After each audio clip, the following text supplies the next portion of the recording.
Mufaronga uye rugarenga ruwande kuranga inaye.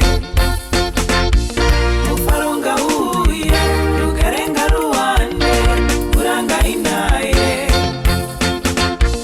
Mufaronga uye rugarenga ruwande kuranga inaye. Baba daima tizwauka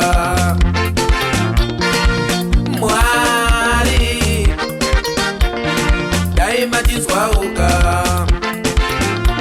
vatungamiri vedu daima vanzwauka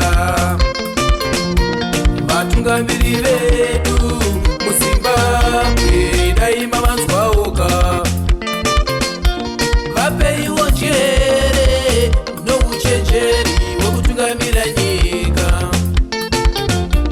vapeiwo njere nouchenjeri hwekutungamira nyika nyangwe vanogara mudare reparamende miraiwo navo nyangwe vanogara mudare reseneti vakamiraiwo navo. Mufaronga uye rugarenga ruwande kuranga inaye. Mufaronga uye rugarenga ruwande kuranga inaye.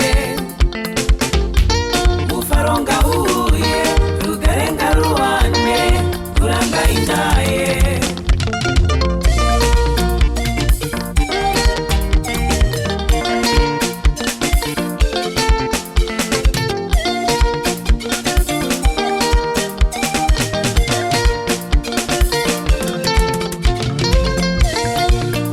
Baba daima tizwauka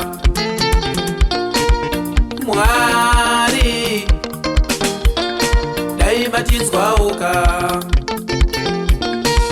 hatidi nzara hatidi urombo hatidi zvirwere hatidi kurwa hatidi ruvengo hatidi godo.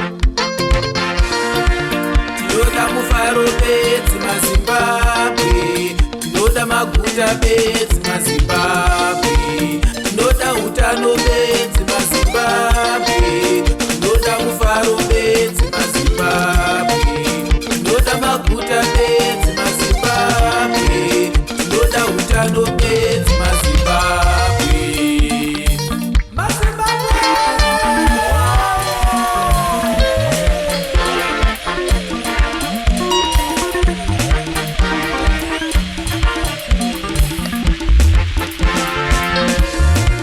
Tinoda mufaro bedzi maZimbabwe, tinoda maguta bedzi maZimbabwe, tinoda utano bedzi maZimbabwe, tinoda mufaro bedzi maZimbabwe, tinoda maguta bedzi maZimbabwe, tinoda utano bedzi maZimbabwe. Mufaronga uye rugarenga